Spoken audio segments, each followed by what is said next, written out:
A grieving mother has told Points West of her anger after her 16-year-old daughter died of brain and spine cancer, which went undiagnosed for 2 years. Natasha Simmonds from Radstock was seen by 13 doctors in the last year of her life, but her symptoms were mistaken for migraines. Scott Ellis has been to meet her mother, Sarah. So this is my two daughters, Natasha with the blonde hair and Fiona with the dark hair.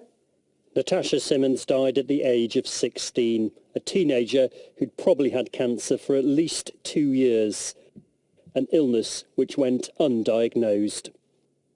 One thing, if I could say anything to her, is to actually let her know how brave she was, because she was still going to college, she was still doing her job.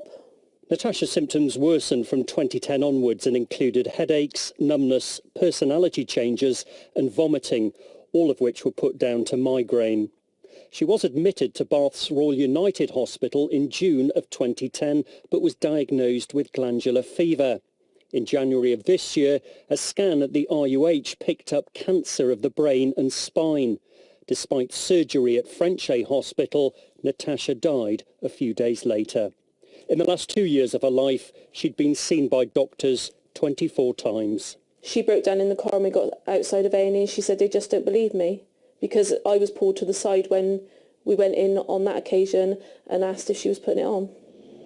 In a statement, the Royal United Hospital here in Bath has said the many clinicians who looked after Natasha Simmonds will be meeting to discuss what they're calling a very sad case, to find out if lessons can be learned.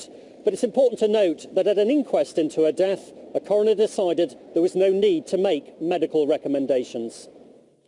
Natasha's mother says she was told on one occasion that scans were only for life and death situations. The medical charity HeadSmart thinks doctors should have acted sooner.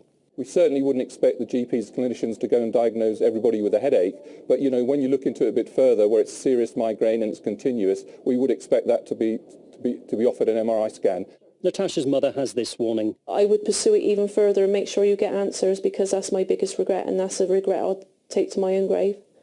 One consultant from the RUH said Natasha's health did improve between episodes of illness that may have made the disease harder to diagnose. Scott Ellis, BBC Points West.